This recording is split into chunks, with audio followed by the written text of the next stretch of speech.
करा गुरु भैया हो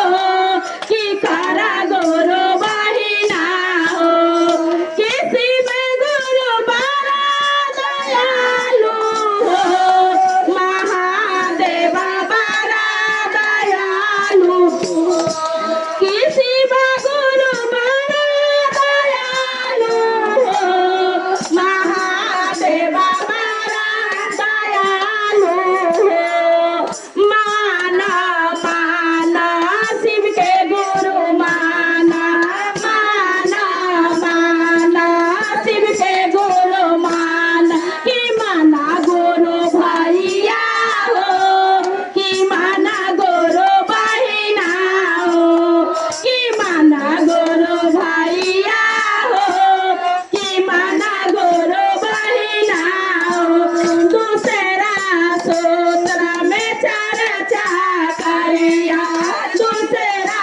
सूत्र में चर्चा करिया कि करा गुरु बहिना हो कि करा गुरु भैया हो कि करा गुरु बहिना हो कि करा गुरु भैया हो किसी बा गुरु बड़ा दयालु हो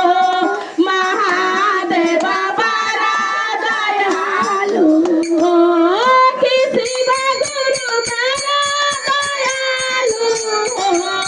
महादेव बड़ा दयालु हो माना माना शिव के गुरु माना माना माना शिव के गुरु माना कि माना गुरु भैया हो कि माना गुरु बहिना हो कि माना गुरु भैया हो कि माना गुरु बहिना हो तीसरा सूत्र में नाम न करिया तीसरा सूत्र में नाम न करिया कि करा गुरु भैया हो कि करा गुरु बहिना हो कि करा गुरु भैया हो कि करा गुरु बहिना हो किसी में गुरु बड़ा दयालु हो महादेव बड़ा दयालु किसी में गुरु बड़ा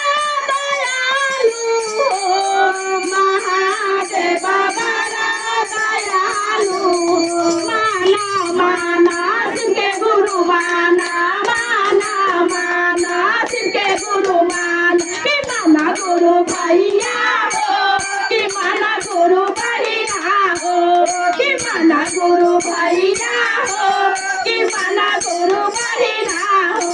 ओ पहिला सूत्र में चर्चा करिया पहिला सूत्र में चर्चा करिया दूसरा सूत्र में नाम न करिया नाम न करिया पर नमवा हो कि माना गुरु भैया हो कि माना गुरु बहिना हो कि माना गुरु भैया हो प्रेम से हाँ बोलिए महादेव की जय।